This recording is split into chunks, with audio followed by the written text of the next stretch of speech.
So, very very good evenings to all my dear students. I hope you are well. और नए साल का आनंद लेते हुए अपनी पढ़ाई को कंटिन्यू कर रहे होगे। मैं ऐसा मान रहा हूँ या ये मान के चल रहा हूँ कि हमारे क्लासेस से, हमारे वीडियो से आपको ज़रूर बेनिफिट मिल रहा होगा डियर।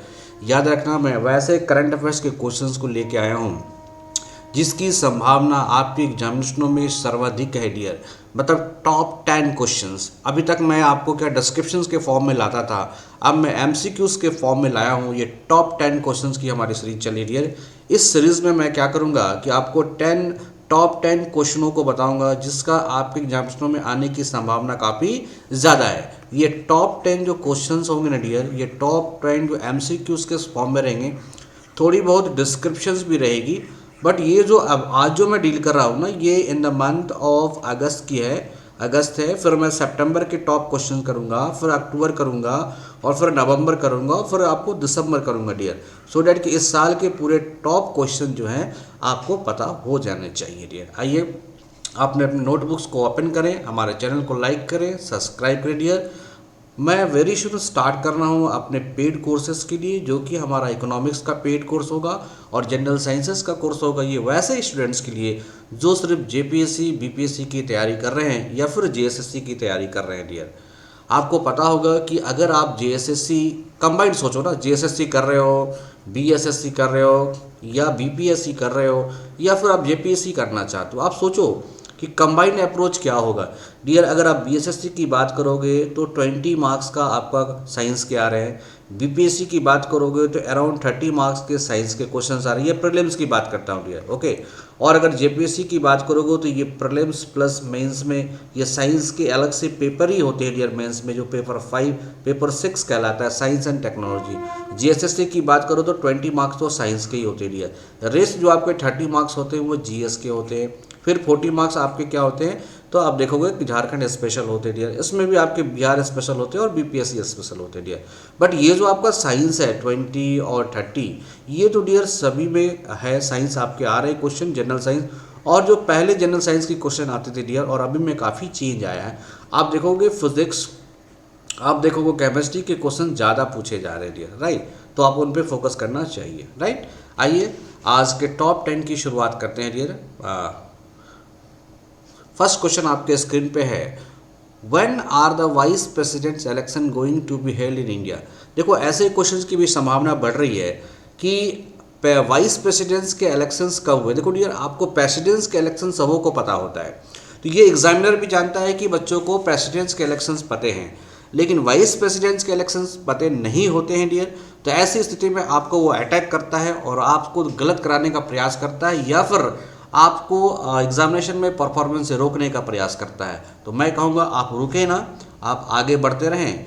इसलिए मैं लाया हूँ ऐसे क्वेश्चन को। तो आप देखोगे कि आपके जो प्रेसिडेंट्स के इलेक्शंस, वाइस प्रेसिडेंट के इलेक्शन हुए थे 6 अगस्त 2022 में, ये आपके इलेक्शंस हुए थे प्रेसिडेंट्स।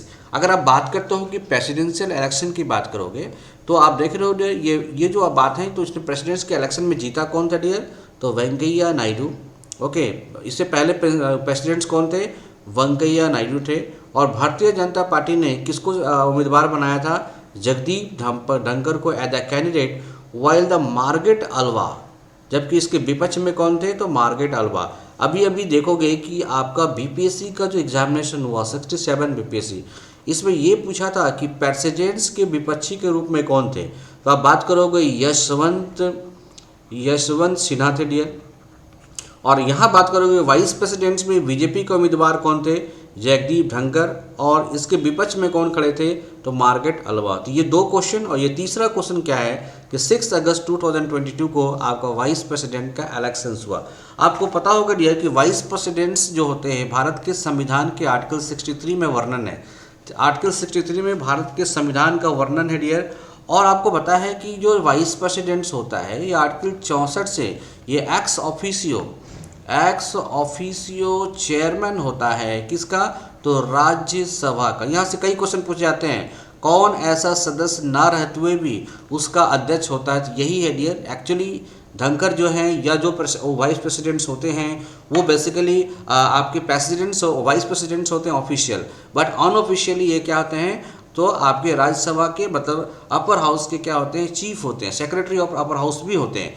तो आर्टिकल 64 में ये मेंशंस है कि भारत का उपराष्ट्रपति राज्यसभा का अध्यक्ष होगा, ये 64 में, और भारत का एक राष्ट्रपति होगा, ये आर्टिकल 63 में वर्णन है डियर। ओके, और आप देखोगे कि इसका जो प्रेसिडेंट होता है आर्टिकल 66 के द्वारा इलेक्टोरल वोट्स के द्वारा इसे जिताया जाता है, या इसकी इलेक्शंस होती है वोटिंग के माध्यम से।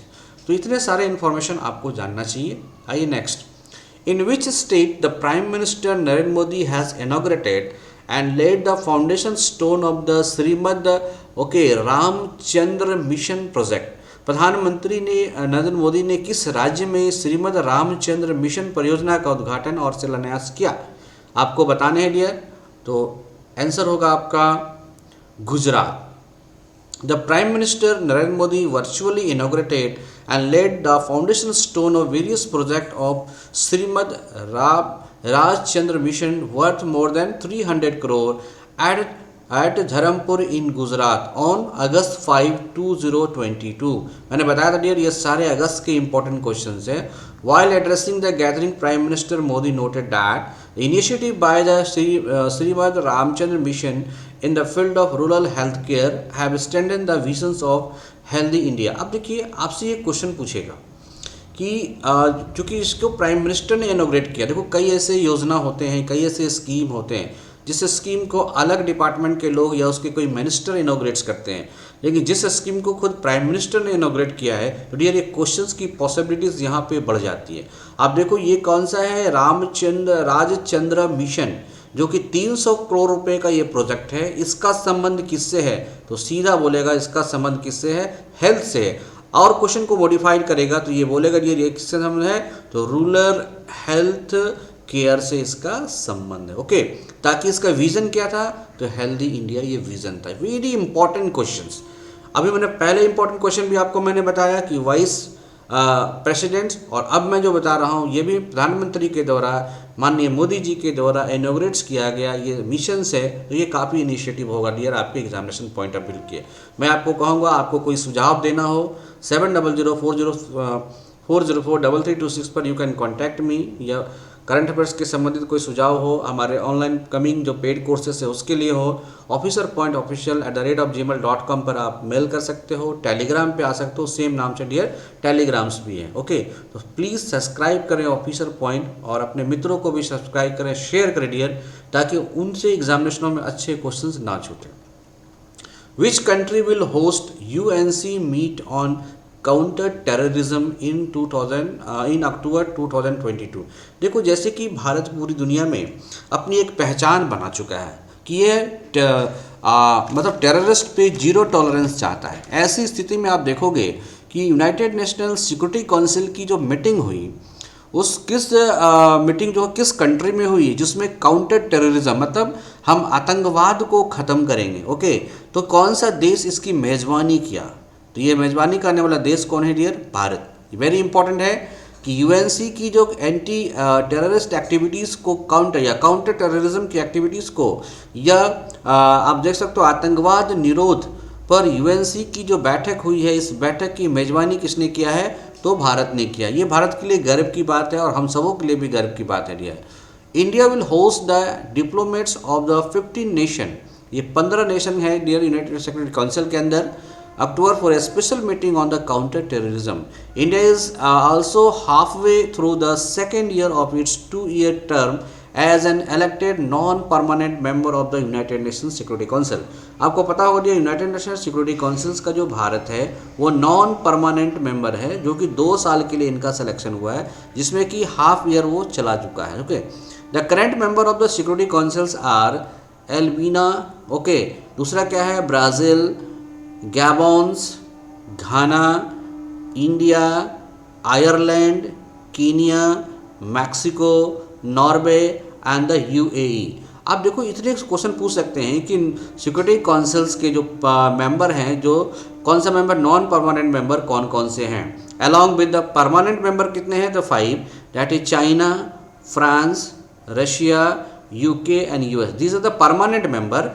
तो भारत यहाँ का कौन सा है, नॉन परमानेंट मेंबर है। इसमें कौन कौन है, Albania, Brazil, Gabon, Canada, India, Ireland, Kenya, Mexico, Norway and UAE. तो इनको भी याद रखना डियर, कई बार आपसे एग्जामिनेशन में पूछा जाता है United nation permanent security councils के कौन मेंबर हैं परमानेंट और कौन मेंबर है नॉन परमानेंट। सो इंडिया भी the non permanent member.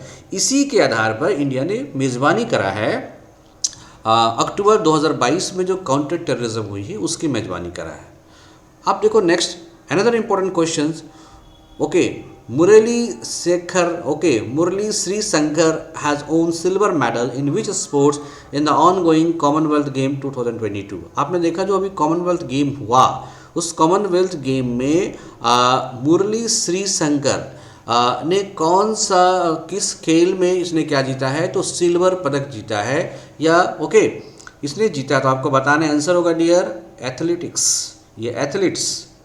Murali Sri Shankar has won a silver medal in men's long jump to give India its second medal, और इसने India को सेकेंड मेडल दिलाया है dear in the athletics at the Commonwealth game 2022।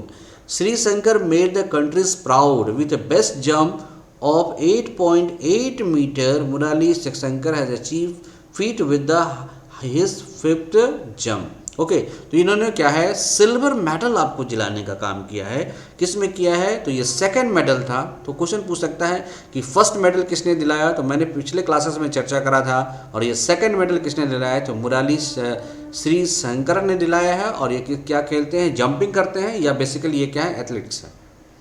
Who has been nominated by the oppositions for the post of Vice President of India in 2022 elections?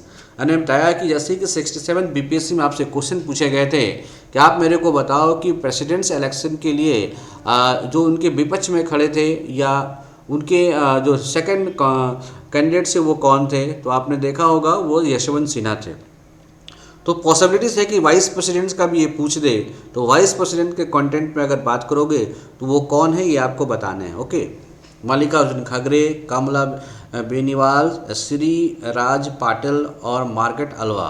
Answer होगा dear Margaret Alva. अभी just कुछ दिन पहले या थोड़ी देर पहले जो मैंने डिस्कस किया था उसमें मार्गरेट अल्वा का नाम आया था डियर। तो Margaret Alva the former union minister and governor was announced as the opposition's candidate of the upcoming vice presidential election 2022। तो जो मार्गरेट अल्वा है ये parliamentarian for 5 years term in parliament में रहे हैं, serve as a governor of Gujarat.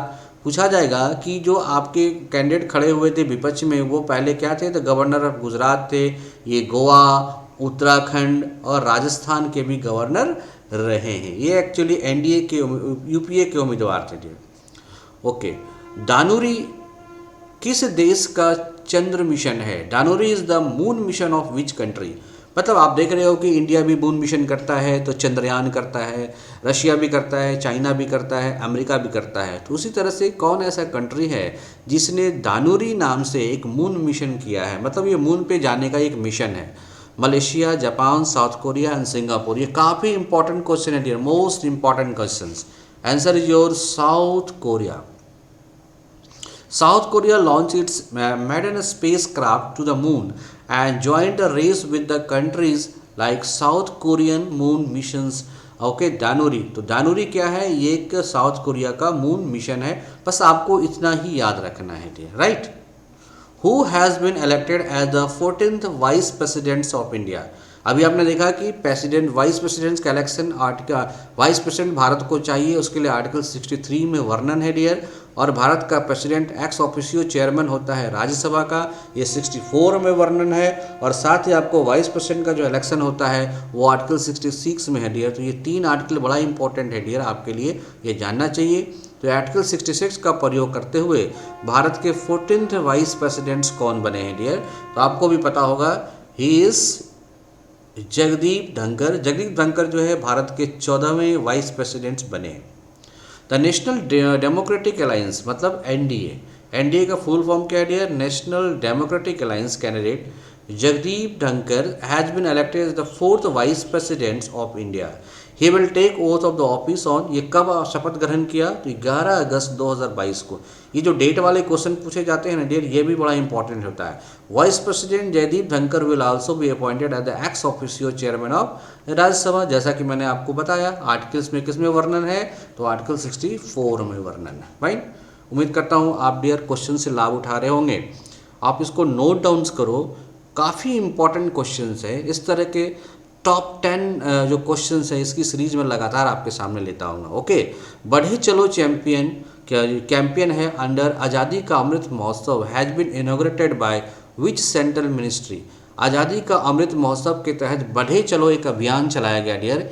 यह अभियान किस केंद्रीय मंत्रालय द्वारा चलाया गया है, ministry of culture, ministry of external affairs, ministry of housing and urban affairs या मिनिस्ट्री ऑफ होम अफेयर्स।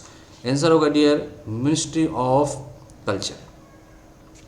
बढ़े चलो campaign has been launch under the Azadi ki Amrit Mahotsav by ministry of culture to instil a deeper sense of patriotism among the youth. Youth के अंदर जो एक संस्कार है, एक कल्चर है, इसको अंदर तक जाने के लिए डियर ये बढ़े चलो कार्यक्रम डाला गया है, to connect and bring the youth and people of the country together. तो जो हमारे पीपल हैं और जो हमारे यूथ हैं, इन दोनों के बीच में क्या हो, एक कनेक्टिविटी आए और सब मिलके आगे बढ़े dear. Future flash dances across 75 cities where the dancers will perform on a specially created youth anthem.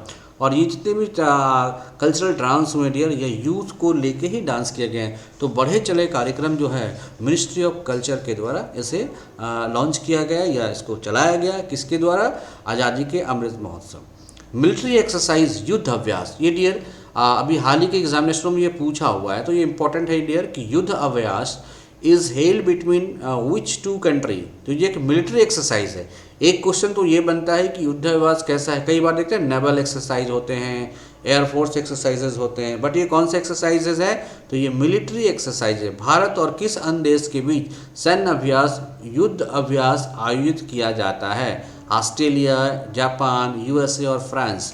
Answer होगा डियर यूएसए, मीन्स इंडिया। अभी ये क्वेश्चन जस्ट पूछा हुआ डियर बीएसएससी में, बिहार सचिवालय की एग्जामिनेशन हुई डियर, उसमें ये सवाल पूछा हुआ था कि युद्ध अभ्यास किसके किसके बीच में है, तो इंडिया और यूएसए के बीच में। हो सकता है आपको कल को रेलवे एग्जाम से पूछ दे ये कौन सा है, तो ये मिलिट्री ड्रिलिंग एक्सरसाइजेज है, दोनों देशों के मिलिट्री भाग लेते हैं। युद्ध Abhyas is a joint military exercise that is held bilaterally. अब सवाल ये उठता है कि बायलैटरली है मतलब साल में 2 बार होता है, between India and the United states of America. युद्ध अभ्यास स्टार्टेड इन 2002।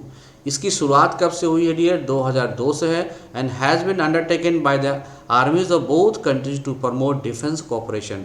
तो ये भारत और ये यूएसए के बीच में जो सैन्य सामग्री की जो आपस में कोऑपरेशन चल रही है या फिर डिफेंस प्रमोशन की जो कोऑपरेशन चल रही है, उसको लेके युद्ध अभ्यास होता है। मोरलेस आपसे जो क्वेश्चन पूछेगा युद्ध अभ्यास की शुरुआत कब से हुई, 2002 से, किसके किसके बीच में हुई, इंडिया और यूएसए के बीच में हुआ। Which astronomical observatory in India has been added to UNESCO list? Bharat की किस खगोलीय वेधशाला को यूनेस्को की सूची में शामिल किया गया है। जो इनका स्पेशल इम्पोर्टेंस होता है वैसे प्लेसेस को आप यूनेस्को के लिस्ट में शामिल किया जाता है डियर। तो भारत का कौन सा ऐसा खगोलीय वेधशाला है, मतलब खगोलीय स्पेस वेधशाला है जिसे यूनेस्को के लिस्ट में शामिल किया गया है, ये मद्रास एस्ट्रोनॉमिकल ऑब्जर्वेटरी या वेन्यू बापू एस्ट्रोनॉमिकल ऑब्जर्वेटरी, IUCAA क्या है, गैरीवाल ऑब्जर्वेटरी, और बिहार एस्ट्रोनॉमिकल ऑब्जर्वेटरी। तो किसको शामिल किया गया है डियर, ये किया गया है Bihar astronomical observatory has been included in the UNESCO list of important endanger heritage, okay, endanger heritage observatory of the world. ठीक है, the observatory the first of its kind in eastern India was established in 1966 in Langat Singh College to impart astronomical knowledge to the students। और ये जो बिहार की जो astronomical observatory है इसको Langat Singh college जो कि मुजफ्फरपुर में है डियर, इसी कॉलेज में पंडित जवाहरलाल नेहरू पढ़ाया करते थे डियर, ये लॉन्च किया गया। और तो इसका मतलब होगा 106 ईयर, ये 106 साल पुराना है डियर, ओल्ड है बिहार एस्ट्रोनॉमिकल ऑब्जर्वेटरी, इसे ही यूनेस्को हेरिटेज लिस्ट में शामिल किया गया है। तो ये काफ़ी इंपॉर्टेंट क्वेश्चन है डियर। सो ये हमारे एंड होते हैं टॉप 10 क्वेश्चंस। टॉप 10 क्वेश्चन की सीरीज इस तरह से आपकी चलती रहेगी डियर। ये हमारी अभी अगस्त की सीरीज चल रही है, फिर मैं आपको सितंबर की सीरीज चलाया करूँगा dear. Thank you. We will continue with your this additional classes of current affairs. आप you have to be just subscribe my channel officerpointofficial@gmail.com, और यू कैन कॉन्टैक्ट मी 7004043326, और you can mail me officerpointofficial@gmail.com। Thank you. बस मैं यही कहूँगा, bell icon को push करे रखना ताकि आपको समय समय पर नोटिफिकेशन मिलता रहे। आप चाहो तो इस क्लासेस की PDF जो है इस टेलीग्राम पे आप ले सकते हो, officer point official, right. Thank you. We will meet very soon with the another 10 important questions for your coming examination.